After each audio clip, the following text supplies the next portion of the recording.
Karis dan Shalom,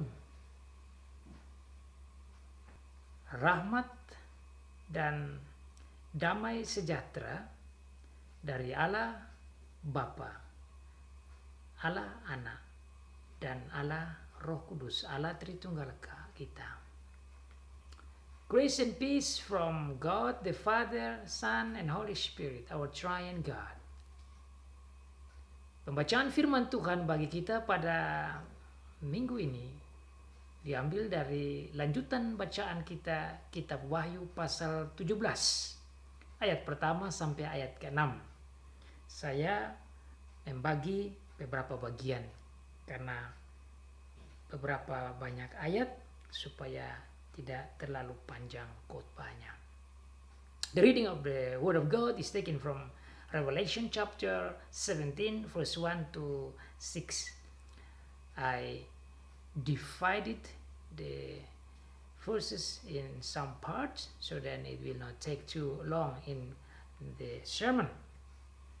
Mari kita mendengar firman Tuhan. Here is the Word of God. Wahyu pasal 17 ayat pertama dan seterusnya. Lalu datanglah seorang dari ketujuh malaikat yang membawa ketujuh cawan itu dan berkata kepadaku, mari ke sini. Aku akan menunjukkan kepadamu putusan atas pelacur besar yang duduk di tempat yang banyak airnya. Dengan dia raja-raja di bumi telah berbuat cabul, dan penghuni-penghuni bumi telah mabuk oleh anggur percabulannya. Dalam roh aku dibawanya ke padang gurun, dan aku melihat seorang perempuan duduk di atas seekor binatang yang merah ungu, yang penuh tertulis dengan nama-nama hujat. Binatang itu mempunyai 7 kepala dan 10 tanduk. Dan perempuan itu memakai kain ungu dan kain kermisi yang dihiasi dengan emas, permata, dan mutiara, dan di tangannya ada suatu cawan emas penuh dengan segala kekejian dan kenajisan percabulannya. Dan pada dahinya tertulis suatu nama, suatu rahasia, Babel besar, ibu dari wanita-wanita pelacur dan dari kekejian bumi. Dan aku melihat perempuan itu mabuk oleh darah orang-orang kudus dan darah saksi-saksi Yesus. Demikianlah jauh pembacaan firman Tuhan. Diberkati bagi setiap anak Tuhan yang membaca, yang mendengar, dan yang melakukan firman Tuhan. So far the reading of the Word of God. Blessed are those who read, hear, and obey the Word of God. Tema khotbah bagi kita pada saat ini dari ayat 1 sampai ayat yang ke-6 pasal 17 adalah demikian. Babel, si pengantin setan dan anti Kristus. The theme is as follow. Babylon is the bride of Satan and Antichrist. Babel or Babylon as the bride of Satan and Antichrist. Babel or Babylon, si pengantin setan dan anti Kristus. Saudara, minggu yang lalu kita belajar tentang bagian terakhir dari 7 cawan murka Allah. Bersama dengan 2 minggu yang lalu, kita belajar secara lengkap 7 cawan murka Allah yang diarahkan ke bumi, ke laut, ke sumber-sumber mata air, ke matahari, ke kerajaan anti Kristus dan setan, dan bagaimana peperangan yang terjadi di Harmagedon, dan terakhir diarahkan ke angkasa dan menjadi lengkap murka Allah. Jadi kalau kita lihat secara kronologis, secara waktunya, sebenarnya setelah itu dunia sudah kiamat dan tidak ada lagi bagian-bagian yang lain kecuali berbicara tentang keadaan di surga dan tentang penghukuman atas iblis dan semua pengikut-pengikutnya yang ada di neraka. Itu harusnya konsekuensi logis dan kronologis secara urutan waktu. Dengan demikian pasal 17 tidak harus berbicara lagi tentang hal yang lain kecuali surga dan neraka. So if you remember the preaching last week and the week before, where we learn about the 7 cups of wrath of God, when it finished, then it should not be talking about any other thing beside heavenly life and helly life, or the life in hell. That should be the last one, chronologically speaking. But now you see it's different. Now it's not talking yet about heavenly life or what happened in the hell, which is talking in chapter 20 and 21, 22. But instead, it's still talking about Babel and all the fightings still going on.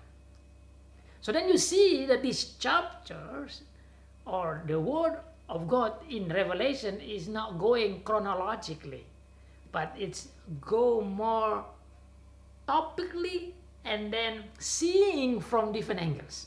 Jadi saudara, apabila saudara mengapply, memahami, menafsir Alkitab Wahyu pasal per pasal secara kronologis atau secara urutan waktu, maka kita akan terjepit di dalam memahami arti-arti dari yang Tuhan bicara dari pasal per pasal.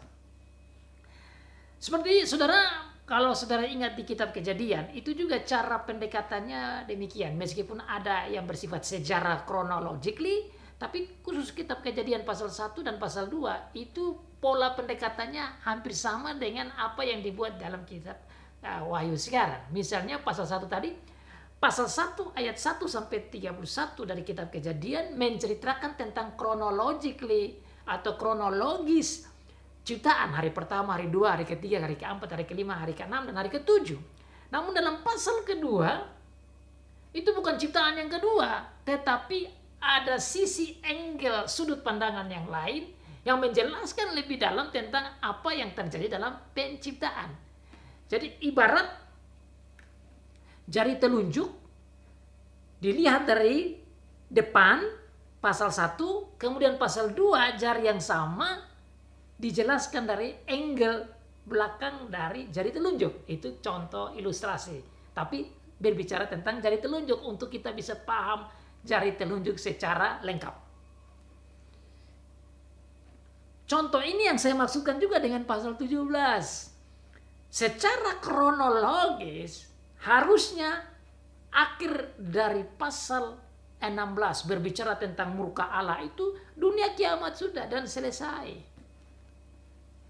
Tapi karena Wahyu tidak berbicara secara kronologis dalam urutan waktunya per waktu, maka pasal 17 ini bisa kita paham. Kalau tidak, saudara akan bertanya, bagaimana semua sudah selesai, semua sudah mati, semua berdarah-darah di situ, semua sudah habis. Loh kok tiba-tiba masih berbicara tentang ada pelacur besar, ada raja-raja, ada peperangan yang lain. Sepertinya tidak masuk akal. Nah, oleh karena itu di awal khotbah ini ingin saya sampaikan supaya kita bisa mengerti bagaimana pendekatan, pemahaman, penafsiran, interpretasi dari Wahyu ini secara baik. Kalau tidak, kita akan salah paham, salah tafsir, salah mengerti, dan bingung sendiri. Saya berharap dengan poin pertama ini menolong saudara dan saya. Bukan saja itu, saudara, kalau saudara buka juga di dalam Wahyu, misalnya Wahyu pasal yang ke-11, itu juga udah berbicara tentang dua saksi dan ada peperangan. Itu sudah mengarah pada peperangan antara iblis dan gereja, peperangan antara Tuhan Allah dan iblis, peperangan antara anti-Kristus dan anti-Kristus dengan Tuhan Yesus Kristus. Itu sudah tercatat dalam pasal 11. Pasal 12 juga sama. Berbicara tentang peperangan itu dilihat dari angle-angle atau dari sudut-sudut pandangan untuk menjelaskan bagaimana pergumulan-pergumulan gereja menghadapi si iblis dan antikristus dan nabi palsu, dan bagaimana gereja dipelihara dan dilindungi oleh Tuhan. Pasal 13 itu hanya dilihat dari sudut pandangan kekuatan strategi sasaran dari si iblis antikristus dan nabi palsu atau nabi palsu itu sendiri. Itu dari sudut pandangan begitu, sehingga tatkala peperangan itu terjadi, tatkala struggle itu terjadi, tatkala kesusahan dan penderitaan dan semua terjadi dalam sejarah dunia ini, kita mengerti bahwa begitulah si iblis bekerja. Kita paham iblis dengan dalam dari pasal 13. Kita mengerti peperangan iblis dengan gereja di pasal 12. Kita mengerti tentang murka Allah secara luar biasa di pasal yang ke-16. Kita mengerti juga tentang bagaimana kemenangan-kemenangan di surga itu dari pasal yang ke-14 dan pasal 15. Sekaligus kita bisa mengerti juga di pasal 7 bagaimana puji-pujian. Jadi tatkala kita membaca akan firman Tuhan dari pasal per pasal, harus dilihat secara holistik, secara bersama. Tidak bisa melihat secara analitik, parsial, bagian per bagian, tanpa melihat secara keseluruhan. We must approach the word of God specifically in this revelation holistically, synthetically, instead of analytically, partially. If you do that, then it's very hard to understand the revelation itself. Itu susah untuk kita mengerti Wahyu jika kita melihat secara parsial, secara analitik, tanpa melihat secara keseluruhan holistik bersama. Itu pendekatan yang kedua. Nah, dengan demikian saudara, kalau saudara melihat akan ini, maka tidak salah untuk pasal 17 kembali lagi setelah berbicara tentang akhir zaman dan penghukuman Allah dengan murka-murkanya selesai dan dunia kiamat, masih bisa berbicara tentang Babel, kota besar ini, kerajaan iblis, peperangannya, kejahatan-kejahatannya, itu masih bisa dibicarakan.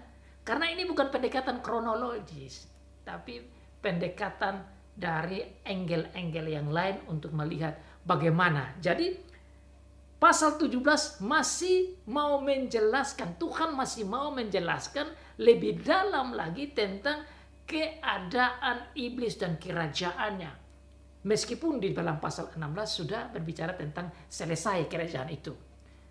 Kerajaan yang selesai di pasal 16 itu diungkapkan dalam pasal 17 untuk melihat betapa dalamnya, kesusahannya, kebesarannya, keagungannya, namun dihukum dan dibinasakan secara luar biasa oleh Tuhan. Sehingga nanti dalam pasal yang ke-19 berbicara tentang kemenangan, bahkan berbicara tentang perang antara Tuhan Yesus melawan iblis dan pengikut-pengikutnya. Kita bisa melihat secara sempurna kekalahannya itu.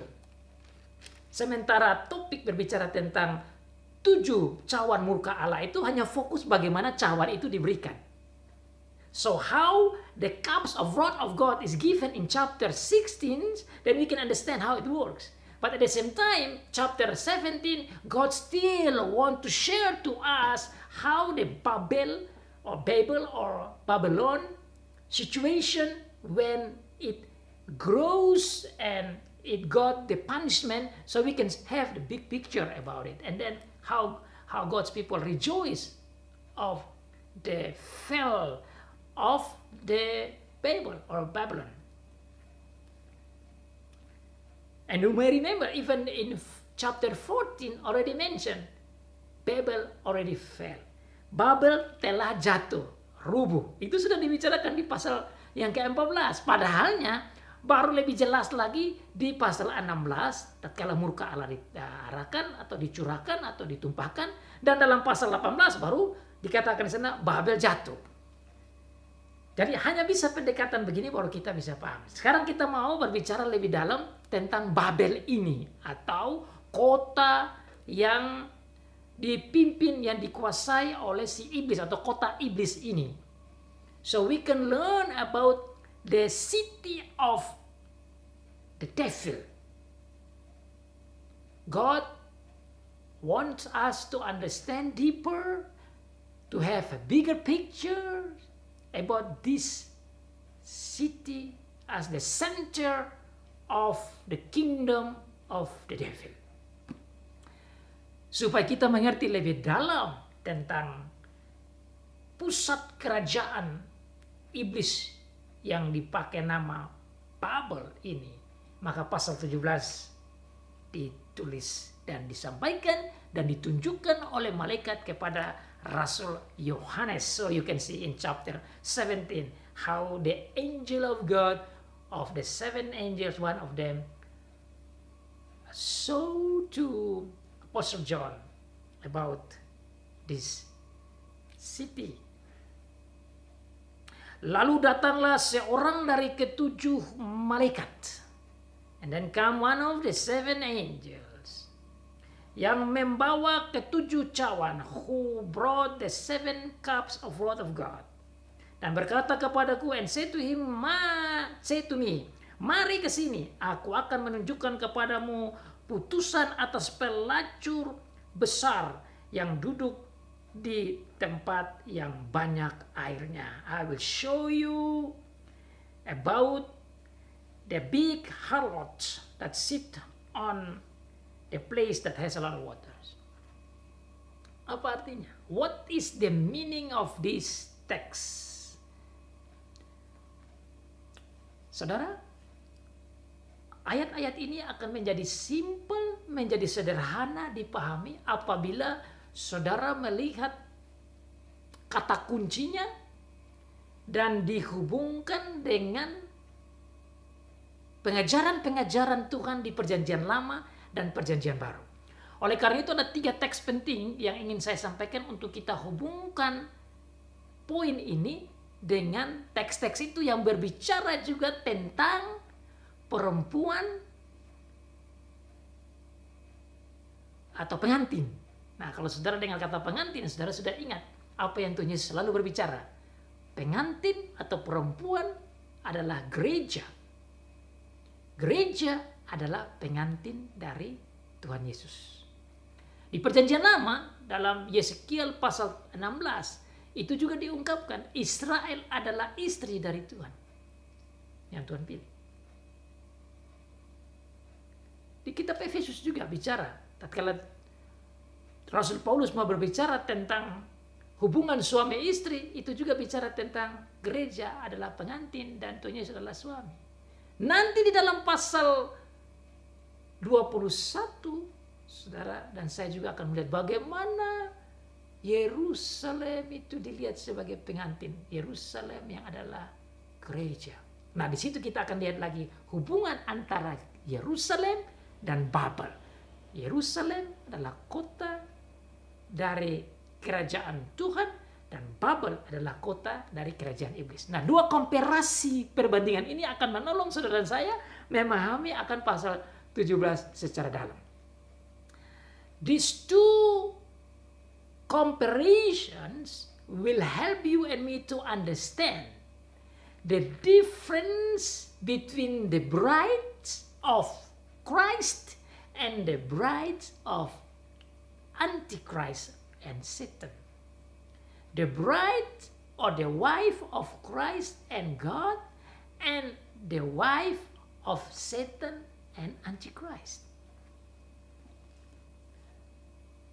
The bride of Christ and God is Israel or spiritual Israel, which is the church, both Old Testament and New Testament.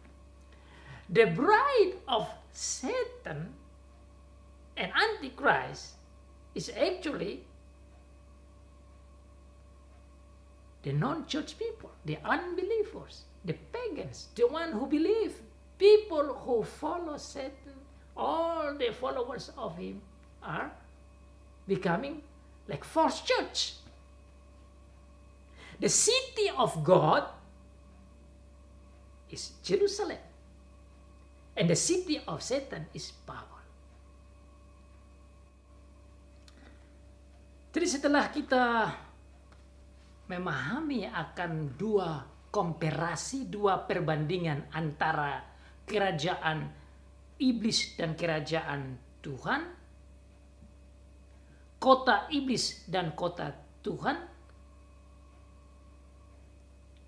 pengantin dan atau istri iblis dan pengantin dan atau istri Tuhan Yesus dan Tuhan Allah, maka kita akan memahami lebih baik sebentar secara dalam di dalam ayat 1 sampai ayat 6 ini, dan bahkan dalam pasal 18 terus sampai pasal 21 bahasa simbolik ini terus muncul.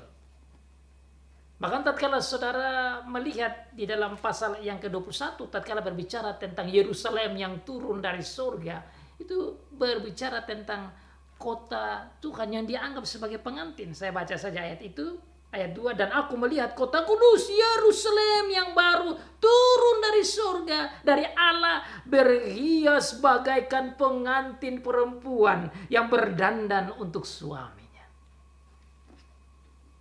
Kota Yerusalem dianggap sebagai bride, pengantin.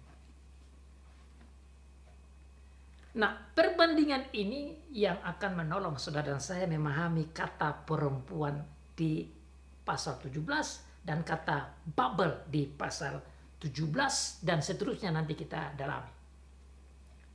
So the word woman as well as Babylon or Babel,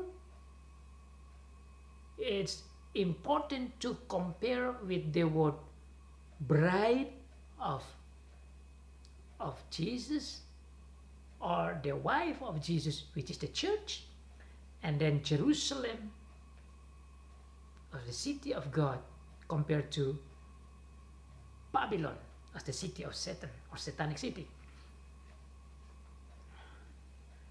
Pertanyaan sekarang yang mungkin bisa saya sampaikan dan jelaskan, seandainya ada yang ingin bertanya, kenapa namanya Babel atau Babylon, kenapa bukan kota yang lain? Karena ada banyak kota yang lain. Kemudian kenapa Yerusalem juga? Terus sekarang kan ada Yerusalem, Tel Aviv. Kenapa bukan Tel Aviv? Kenapa Yerusalem? Kenapa bukan kota-kota yang lain yang disebut? Tuhan menggunakan dua nama kota ini sebagai simbolik kota city, sebagai kota simbol tentang kedua kerajaan ini, kerajaan iblis dan kerajaan Allah. Kalau Yerusalem kan saudara sudah paham itu, meskipun ada Yerusalem di Israel sekarang, tapi bukan itu yang Tuhan bicara. Karena di perjanjian lama itu Tuhan memang ada di situ, tetapi itu simbolik untuk New Yerusalem, Yerusalem baru. Jadi saudara sudah paham itu kota Yerusalem yang Tuhan maksudkan. Tapi sekarang kenapa Babel atau Babelonia? Nah, Babel ini selalu dipakai di firman Allah karena memang dia cukup berperang penting di perjanjian lama tentang bagaimana kerajaan ini dipimpin oleh rajanya sebagai alat iblis untuk melawan Tuhan. Saudara ingat cerita tentang Tower Babel atau Menara Babel di Kejadian pasal 11. Di situ saudara melihat bagaimana Raja Nimrod berusaha bersama dengan masyarakat orang-orang waktu itu untuk membangun kota yang menara yang tinggi agar supaya mencari nama. Itulah star mereka, mau mencari nama sendiri, mau memuliakan diri, bukan Tuhan Allah, supaya jangan ada yang menyembah Allah. Dilanjutkan dengan Babelonia di bawah pimpinan Nebukadnezar dan seterusnya, itu juga kerajaan yang ada waktu di perjanjian lama itu yang melawan kerajaan Israel yang dipimpin oleh Tuhan. Sehingga Babelonia ini menjadi simbolik nama-nama simbol. Di dalam pasal yang ke-17 dan pasal 18, nama Babel dalam bahasa Inggris dikatakan Babylon, ini muncul sebagai tempat kota yang menyimbolkan kota iblis, ibu kota kerajaan iblis. Rasul Yohanes katakan bahwa kemudian setelah itu Tuhan menunjukkan lebih banyak lagi tentang ini Babel punya keadaan, supaya jemaat bisa lebih memahami bagaimana kerajaan iblis itu. Dan dikatakan di sana bahwa salah satu dari 7 malaikat yang menumpahkan 7 cawan muka Allah itu mengajak Rasul Yohanes untuk menunjukkan kepadanya tentang kota Babel yang digunakan nama pelacur besar. Pelacur besar. Pelacur besar ini tidak lain dihubungkan dengan perempuan. Karena saudara bisa lihat di ayat yang ke-5 sudah dikatakan bahwa yang dimaksud dengan pelacur besar itu adalah Babel. Ini saya baca ayatnya. Dan pada dahinya tertulis suatu nama, suatu rahasia, Babel besar, ibu dari wanita-wanita. Jadi Babel itu dikatakan sebagai ibu. Babel is mentioned as the mother of the harlots, the big harlots. Ibu dari wanita-wanita pelacur dan kekejian di bumi. Bahasa Inggris dikatakan di sini, saya baca supaya kita bisa dengar juga dalam perbandingannya.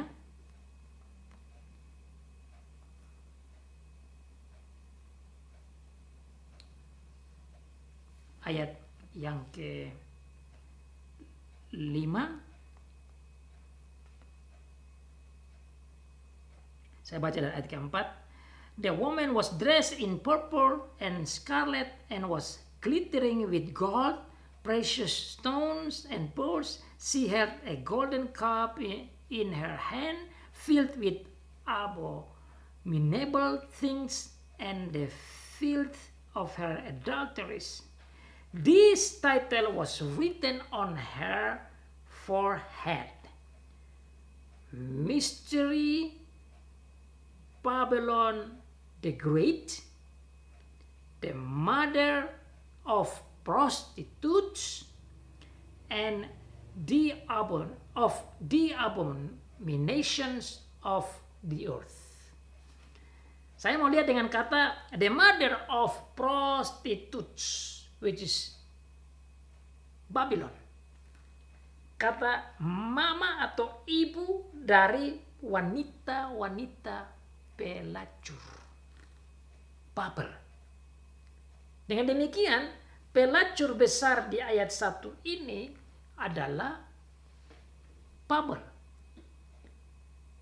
Kota Babel. Kota Babel sendiri ini adalah nama simbolik yang menunjukkan pada kota kerajaan iblis. Kota kerajaan antikristus. Kota kerajaan anti kerajaan Allah. Kota kerajaan anti gereja, anti umat Tuhan, anti orang kudus.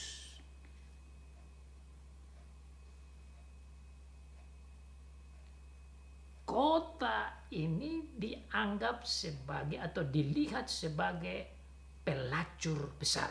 Sekarang kita mau gali kata pelacur besar. Saudara tentu paham apa itu pelacur. Pelacur adalah pekerjaan wanita atau perempuan yang menjual diri dan meninggalkan suaminya dan pergi untuk berhubungan dengan laki-laki yang lain dan tidak setia pada suaminya. Itu yang dinamakan pelacur. Nah, kalau sampai dikatakan pelacur besar, berarti pekerjaan wanita ini bukan saja dalam level lokal atau nasional, tetapi internasional. Berarti dia menjual dirinya kepada seluruh orang, seluruh pemimpin, seluruh masyarakat yang ada di dunia. Maka dikatakan pelacur besar. Dan itu betul, dalam ayat selanjutnya dikatakan bahwa dia melacurkan dirinya itu ke raja-raja di bumi dan penghuni-penghuni bumi. Ini berarti bukan saja lokal, tapi bukan saja nasional, tapi bahkan naik sampai internasional, universal.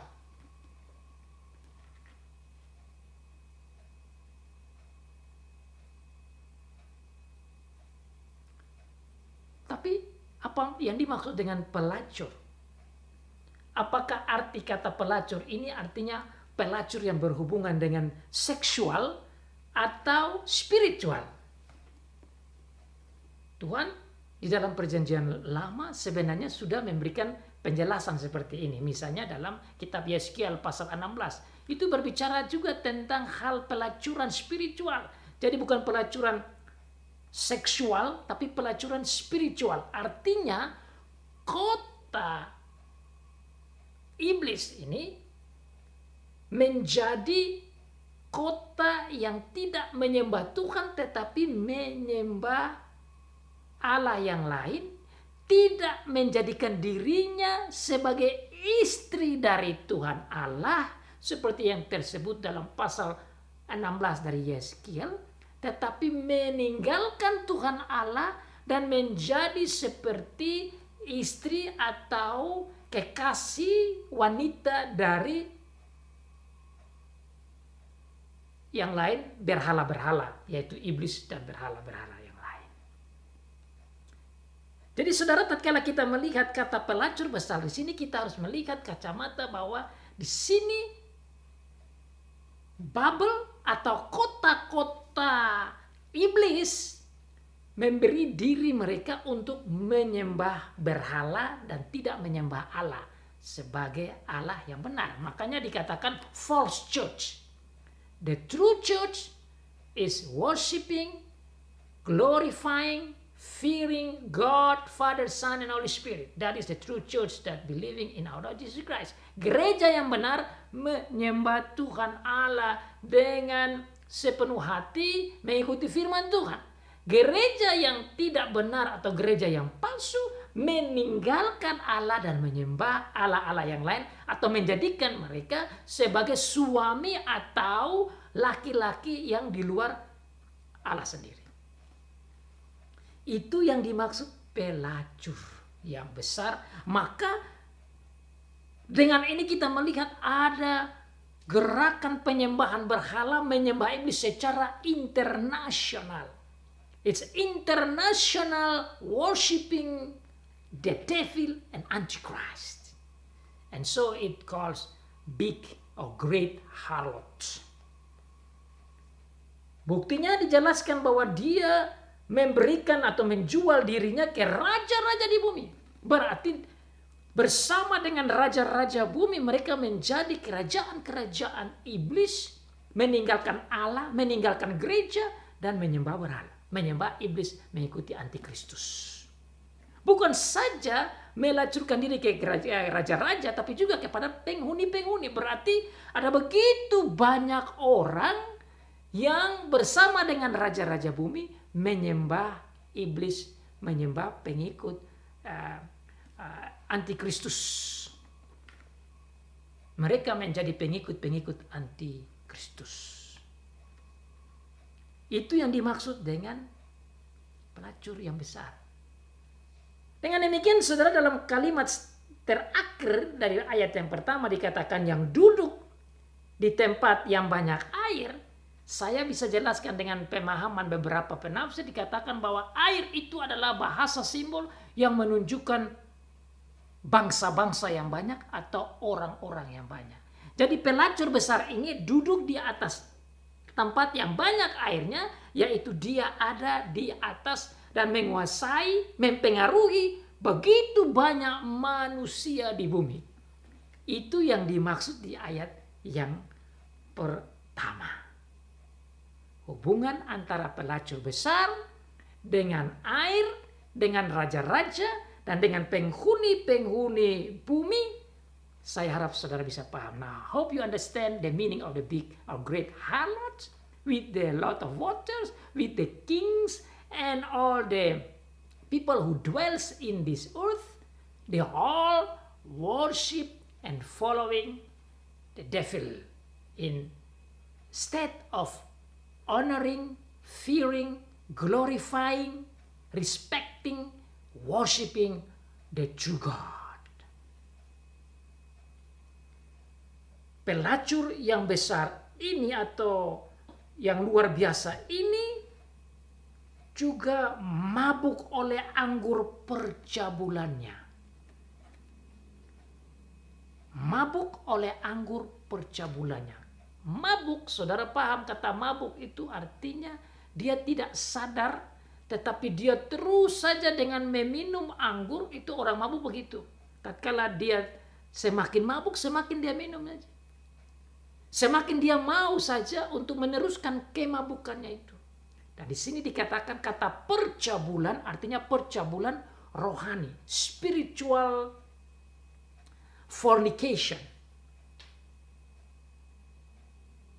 So this shows how crazy, how great the unfaithfulness and the action of fornication spiritually of this woman or this city. Inilah gerakan besarnya, meluasnya pekerjaan pelacur besar ini di dalam tidak menyembah Allah, di dalam menyembah iblis, di dalam menyembah mengikuti antikristus dan lain sebagainya itu, sehingga dikatakan dia mabuk. Berarti betul dia menjadi tidak lagi sadar diri dan sudah menjadi luar biasa perbuatan penyembahan berhala dan perbuatan-perbuatan melawan Tuhan, perbuatan-perbuatan tidak menyembah Tuhan, tidak menghormati Tuhan, tidak menghargai Tuhan, Allah yang sebenarnya, dan justru menyembah iblis, menyembah pengikut antikristus dan menjadi pengikut iblis. Selanjutnya dalam ayat yang ketiga dikatakan bahwa dan dalam roh aku dibawa ke padang gurun. Jadi saudara, dalam ayat ketiga ini Rasul Yohanes menjelaskan bahwa dia bukan mimpi. Makanya ada orang yang katakan bahwa kitab Wahyu ini seperti kitab mimpi, tapi bukan. Karena dikatakan di sini dia dibawa dalam roh. Ayat yang ketiga di bahasa Inggris dia bilang, "Then the angel carried me away in the spirit into a desert." Malaikat membawa saya di dalam roh. Bukan mimpi siang bolong atau mimpi malam, tidak. Ini adalah pekerjaan spiritual yang diatur oleh Tuhan, yang dipimpin oleh malaikat di dalam rohani untuk mengerti lebih jelas tentang bagaimana keadaan Babel ini atau perempuan pelacur besar yang adalah kota iblis itu. Untuk bisa mengetahui lebih jelas, dan waktu dia dibawa ke padang gurun, di situ dia melihat seorang perempuan duduk. Nah, perempuan yang sama ini. Jadi di dalam ayat 1 itu dijelaskan tentang perempuan pelacur besar itu. Di dalam ayat yang ketiga dia melihat ini perempuan sementara duduk di atas seekor binatang yang merah ungu. Jadi Rasul Yohanes sebagai alat yang dipakai oleh Tuhan Yesus untuk mencatat semua hal ini, mengikuti malaikat, dan dia melihat perempuan yang adalah pelacur besar, yang adalah Babel itu atau kota iblis itu atau ibu kota kerajaan iblis ini duduk di atas seekor binatang yang merah ungu, yang penuh dengan tulisan atau penuh tertulis dengan nama-nama hujat. Binatang itu mempunyai 7 kepala dan 10 tanduk. Ayat ini mengingat saya tentang apa yang disebutkan juga di dalam Wahyu pasal 13. Juga dikatakan tentang binatang yang keluar dari dalam laut, yang punya 7 kepala dan juga bertanduk 10 yang keluar dari laut. Ini berarti saudara masih ingat dalam pasal 13 ayat 1 itu berbicara tentang antikristus yang dilambangkan dengan binatang yang keluar dari dalam laut, sekaligus saya melihat sebagai simbol kerajaan iblis. Jadi perempuan ini duduk di atas binatang, kota ini ada di atas kerajaan iblis. Jadi kota iblis dan kerajaan iblis. Itu yang saya paham dari ayat yang ketiga ini. Berbicara tentang kota iblis dan kerajaan iblis. Dan kata 10 dan juga angka 10 dan angka 7 itu tentang kepalanya dan tanduk. Nah, itu nanti dijelaskan lagi lebih dalam ayat 7 dan seterusnya minggu depan. Saudara akan pahami lebih dalam bagaimana Tuhan Yesus sendiri menjelaskan tentang itu. Saya tidak perlu bicara banyak dulu itu, karena fokus sekarang saya mau lihat tentang perempuan atau kota ini. Nah, dikatakan di sana ada warna dari binatang itu. Dikatakan binatang itu berwarna merah ungu dan ada tulis nama-nama hujat. Itu menjelaskan tentang betapa jahatnya kerajaan iblis, dan berbicara tentang warna merah ungu tidak lain berbicara tentang warna darah, dan bicara tentang kejahatan dan pembunuhan dan penganiayaan dan seterusnya sebagai karakter dari kerajaan iblis, karakter dari kota iblis, karakter dari pengikut-pengikut iblis. Dikatakan di sana bahwa binatang ini juga selain dia punya kepala 7 dan ada 10 tanduk, dia bekerja sama dengan perempuan atau kota itu. Jadi ada kooperasi, ada kolaborasi, kerjasama antara kota iblis dan kerajaan iblis. bersama dengan kerajaan-kerajaan iblis yang ada 7 dan ada 10 yang dijelaskan nanti. Dan perempuan itu memakai kain ungu dan kain kermisi yang dihiasi dengan emas, permata dan mutiara, dan di tangannya ada satu cawan emas penuh dengan segala kekejian dan kenajisan percabulannya.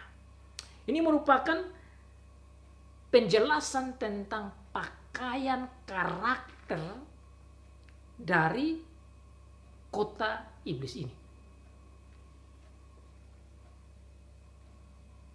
Pakaiannya, karakternya, sikapnya, kehidupan orang-orang di dalam kota iblis ini berisikan atau berwarna ungu dan kain kermisi. Saya mau kali itu kata ungu dan kain kermisi, karena kain kermisi dan ungu ini berhubungan dengan warna kejahatan, warna kesalahan, warna dosa.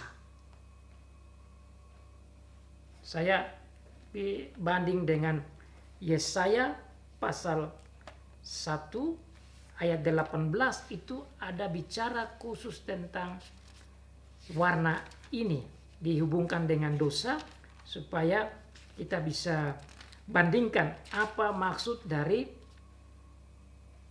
warna yang disebut di ayat 4 ini.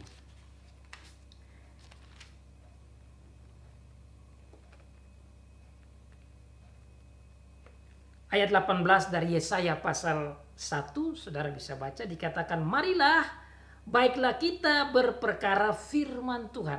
Ini firman Tuhan ke bangsa Israel. Sekalipun dosa merah seperti kermisi. Merah seperti kermisi. Mungkin kita hubungkan dengan kain kesumba itu merah. Itu. Aku akan menjadi putih seperti salju. Sekalipun berwarna merah seperti kain kesumba, akan menjadi putih seperti bulu domba. Itu bagaimana Tuhan membersihkan dosa-dosa bangsa Israel. Tetapi yang dikatakan di sini, saudara, ayat yang keempat, perempuan itu, kota itu, Babelonia ini, lambang kota iblis ini menggunakan pakaian ungu dan kermisi yang berhubungan dengan pakaian dosa. Pakaian kekejian, pakaian kejahatan, pakaian pembunuhan, pakaian yang penuh dengan kekejian di hadapan Tuhan. Itulah pakaiannya.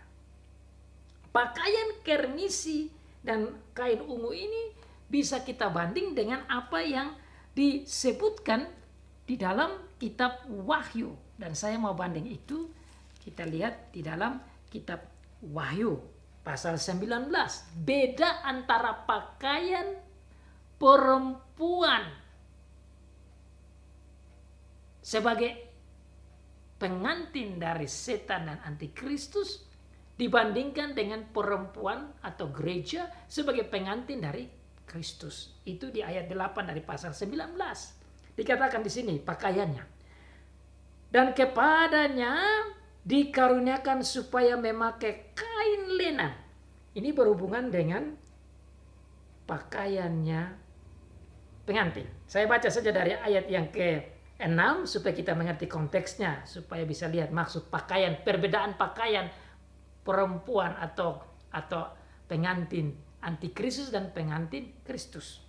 Lalu aku mendengar seperti suara himpunan besar orang banyak. Inilah gereja atau pengantin anak domba. Seperti desau air bah dan seperti deru guru yang hebat, katanya, haleluya, karena Tuhan Allah kita yang maha kuasa telah menjadi raja. Marilah kita bersuka cita dan bersorak-sorai dan memuliakan dia, karena hari perkawinan anak domba telah tiba dan pengantinnya telah siap sedia. Ingat kata perkawinan dan kata pengantin. Disinilah bagaimana pengantin memakai pakaian. Dan kepadanya dikaruniakan supaya memakai kain lenan halus yang berkilau-kilauan, yang putih bersih. Dijelaskan selanjutnya bahwa lenan halus itu adalah perbuatan-perbuatan yang besar dari orang-orang kudus. Jadi saudara bisa lihat di sini, pakaian perempuan pelacur ini sebagai pengantin dari antikristus beda dengan pakaian pengantin Kristus, yaitu gereja. Nah, dikatakan di sana pakaian tidak lain berbicara tentang perbuatan-perbuatannya. Jadi perbuatan-perbuatan dosa yang jahat dan perbuatan-perbuatan baik yang dilakukan oleh orang-orang gereja oleh karena pekerjaan Tuhan Yesus. Orang-orang gereja menjadi bersih pakaiannya karena diberikan oleh jubah putih dari Tuhan Yesus sebagai karya Tuhan Yesus kepada mereka. Sehingga mereka menjadi dan menggunakan pakaian putih bersih. Dan itu selalu ada di dalam kitab Wahyu berbicara tentang itu. Satu ayat yang lain lagi yang saya mau sampaikan tentang bagaimana itu pengantin. Itu saudara bisa lihat lagi di ayat yang ke-9 dari pasal 21. Maka datanglah seorang dari ketujuh malaikat yang memegang ketujuh cawan yang penuh dengan ketujuh malapetaka terakhir itu. Lalu ia berkata kepadaku, katanya, marilah ke sini, aku akan menunjukkan kepadamu pengantin perempuan mempelai anak domba. Dan seterusnya berbicara tentang kota Yerusalem yang berpakaian kain lenan halus yang berkilau-kilauan, yaitu perbuatan kudus dan suci. Beda dengan pakaian perempuan pelacur Babel atau Babelonia. Ini bersama dengan itu dihiasi dengan emas, permata, mutiara sebagai pakaiannya atau perhiasannya. Dalam pasal 21 juga berbicara tentang begitu banyak perhiasan-perhiasan, mutiara dan apa semua yang ada dalam kota itu. Tetapi di sini juga bicara itu, tapi di sini ada bedanya karena di sini dihubungkan dengan dosa. Jadi meskipun ada mutiara, ada permata, ada emas, tapi ini hanya berhubungan dengan hal-hal yang mewah, yang bersifat duniawi, yang bercampur dengan dosa. Ini berbicara tentang kemewahan duniawi yang mempengaruhi pengikut-pengikut iblis, penyembah-penyembah iblis, pengikut-pengikut antikristus yang terpesona dengan materialistik, dengan uang dan kemewahan, dan terjepit di dalam kerajaan iblis. Itu yang dimaksud dengan ayat yang keempat. Bersama dengan itu, di tangan perempuan ini ada satu cawan penuh dengan segala kekejian dan kenajisan percabulannya. Berarti tidak lain cawan itu penuh dengan gerakan kejahatan, gerakan penyembahan berhala, gerakan penganiayaan, gerakan pembunuhan, gerakan pengrusakan, gerakan kekejian, gerakan-gerakan yang bersifat neraka saja, itu yang ada di dalam kota ini, di dalam masyarakatnya, di dalam kepemimpinannya, di dalam kerajaannya secara menyeluruh. Tidak lain adalah penuh dengan kebobrokan dan kejahatan dan moralitas dan busuk dan buruk yang ada saja di kota ini dan pengikut-pengikutnya. Dan pada dahinya tertulis suatu nama rahasia. Ini dahi dari perempuan itu, atau dahi yang dihubungkan dengan kota Babel ini. Ada nama menunjukkan identitas, isi karakternya, dan disebut ada 3 tadi. Di dahinya itu ada tulis nama rahasia. Yang pertama dikatakan Babel besar. Yang kedua dikatakan ibu dari wanita-wanita pelacur. Dan yang ketiga disebut dari kekejian bumi. Ibu dari para pembuat kejahatan di bumi. Jadi ada 3 poin penting. 3 poin penting. Babel, ibu dari wanita-wanita pelacur, dan tentu ibu dari pembuat-pembuat kekejian di bumi. Babel tidak lain adalah ibu kota kerajaan iblis, dan semua kota-kota yang bersifat keiblisan itu bagian dari Babel. Semua raja-raja yang bersifat keiblisan itu bagian dari kerajaan Babel, kerajaan iblis itu. Babel inilah disebut sebagai ibu atau ibu kota dari pelacur-pelacur. Tidak lain yaitu kota-kota yang bersifat keiblisan. Kota-kota kecil maupun kota-kota besar yang lain itu semua menjadi kota-kota iblis yang datangnya dari ibu kota keiblisan. Bersama dengan itu dia juga menjadi ibu dari para pembuat-pembuat kejahatan, yaitu anggota penduduk kerajaan Babel.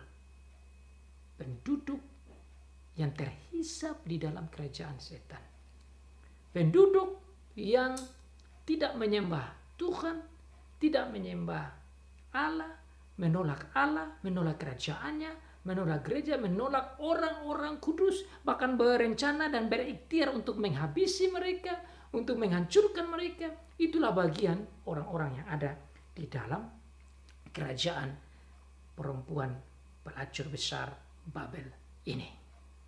Maka dikatakan selanjutnya bahwa dia, Rasul Yohanes, melihat perempuan itu, maksudnya kerajaan, ibu kota kerajaan iblis ini bersama dengan isi penghuni-penghuninya mabuk oleh darah orang kudus. Ini bukan mabuk anggur, tapi mabuk oleh darah orang-orang kudus. Berarti mereka punya sikap itu hanya tujuannya bagaimana menganiaya, membasmi, membunuh, menghukum orang-orang kudus. Orang kudus tidak lain adalah pengikut-pengikut Tuhan. Orang kudus tidak lain yaitu hidupnya mau mengikuti kerajaan Tuhan. Orang kudus tidak lain yaitu mengikuti pengajaran Tuhan Yesus Kristus. Orang kudus itu tidak lain yaitu mereka yang adalah anggota kerajaan Allah. Orang kudus tidak lain yaitu adalah anggota gereja. Orang kudus tidak lain yaitu mereka yang ada sebagai anggota gereja dan menjadi pengantin atau istri dari Tuhan Yesus Kristus, anak domba Allah. Mereka yang disebut di dalam pasal yang ke-7 ayat 9 ada begitu besar jumlah orang-orang kudus itu yang datang dari segala macam suku dan bangsa dan bahasa, menunjukkan betapa banyaknya orang-orang kudus, orang-orang percaya dari seluruh dunia. Tetapi iblis selalu mengarah untuk bagaimana bisa membasmi orang kudus. Bagaimana supaya bisa menjatuhkan orang kudus. Bagaimana supaya orang kudus jangan percaya Allah yang benar, tapi belok dan menyembah Allah yang lain, atau dirinya sendiri, atau berhala-berhala yang lain, dan sekaligus menyembah iblis itu sendiri. Bukan saja darah orang kudus, tapi juga dikatakan dia mabuk oleh darah saksi-saksi Yesus. Oh, tidak lain. Darah saksi-saksi Yesus, yaitu mereka yang percaya Tuhan Yesus. Darah saksi-saksi Yesus, yaitu yang membawa Injil. Saksi-saksi Yesus, yaitu yang taat pada Tuhan Yesus Kristus. Yang percaya kata-kata Tuhan Yesus. Yang beriman kepada Tuhan Yesus Kristus. Yang setia pada Tuhan Yesus Kristus. Ya tidak lain yaitu gereja yang benar, yang mengakui Bapa, Anak, dan Roh Kudus. Dan mengakui Tuhan Yesus Kristus sebagai Allah yang menjadi manusia, sebagai Mesias yang dijanjikan, sebagai anak Allah yang tunggal, sebagai juru selamat, sebagai penebus. Itulah mereka yang disebut saksi-saksi Yesus. Mereka adalah target, sasaran dari si iblis, bersama dengan antikristus, bersama dengan isi penduduk kota, ibu kota antikristus dan ibu kota kerajaan Allah, dan semua kota-kota bengis dan jahat itu dengan penduduknya mengarahkan target untuk menghabisi, menjatuhkan, membahayakan para pengikut Tuhan Yesus Kristus yang disebut sebagai saksi-saksi Yesus dan menjadi orang-orang kudus. Saudara, Tuhan Yesus begitu baik. Our God, our Lord Jesus Christ is so good. Because he loved us as his church, as his bride. He gave us this secret of heaven. Karena kasih Tuhan Yesus yang begitu baik, maka dia membuka rahasia surga. Kasih kepada saudara dan saya yang adalah pengantinnya, yang adalah gereja, yang adalah orang kudus. Dia membuka rahasia ini secara dalam supaya kita bisa melihat bedanya antara pengantin iblis, pengantin antikristus, dan pengantin Kristus, pengantin Tuhan. Beda antara kota surga kerajaan Allah di surga, Yerusalem baru, dan kota Babel, kota iblis, kota antikristus. Beda antara pakaian perbuatan-perbuatan kudus yang dijadikan putih bersih oleh karena darah dan perbuatan Tuhan Yesus dalam ketaatannya mewakili dan menolong kita, dengan pakaian orang-orang yang mengikuti setan dengan berbagai kejahatan, berbagai kekejian, berbagai kebusukan, dan nafsu pembunuhan terhadap orang percaya. Dan sekaligus menunjukkan betapa busuknya kota Babel dibandingkan dengan indahnya kota Yerusalem yang baru. Beda tentang pakaiannya, beda tentang karakternya, beda tentang sikapnya, beda tentang pengaruhnya, beda tentang kebaikan-kebaikannya. Di antara perempuan pengantin antikristus dengan perempuan pengantin Kristus. Saudara dan saya bersyukur kita tidak ada di dalam, terhisap di dalam anggota kota Babel, di dalam anggota pengantin iblis atau antikristus. Tapi kita dilihat sebagai pengantin Tuhan Yesus Kristus. Kita menjadi anggota Yerusalem baru dengan karakter yang berbeda, pakaian yang berbeda, sikap yang berbeda, hidup yang berbeda, tempat yang berbeda, sukacita yang berbeda. Luar biasa saudara. Bagaimana Tuhan Yesus begitu baik menyampaikan kepada kita. Mari kita setia, tetap berada di dalam kota Yerusalem baru. Tetap berada di dalam anggota kerajaan Tuhan. Tetap berada sebagai isi dari pengantin Tuhan Yesus Kristus, dan kita berdoa supaya Roh Kudus selalu menolong kita. Meskipun kita hidup di dunia akhir ini yang ada berbagai macam siklon tropis dengan begitu menakutkan, gempa bumi yang baru saja terjadi di Malang, itu semua sudah menjadi kelengkapan dari apa yang Tuhan Yesus sudah katakan di dalam kitab Wahyu. Saudara jangan bermalas-malas dan berhenti-henti mempelajari kitab Wahyu. Karena disinilah kitab akhir zaman ini telah membuka rahasia-rahasia tentang akhir zaman itu sendiri. Supaya kita menjadi sadar, menjadi mengerti, menjadi bijak, dan agar kita tetap setia dengan Tuhan Yesus. Saya kira itu tujuannya. There is no other way of our Lord Jesus Christ open this secret. So that we can be always faithful. Even though we are still live in this earth, facing the cyclone tropical disaster, natural disaster, or even earthquake that just happened in this month. We must be faithful because He is the one who loves us, is a faithful in our Lord Jesus Christ. Kita bersyukur untuk Dia yang baik, yang menjaga, melindungi, dan begitu baik membuka rahasia ini supaya kita tetap setia. Setia sampai mati. Be faithful until death to our Lord Jesus Christ. Amin.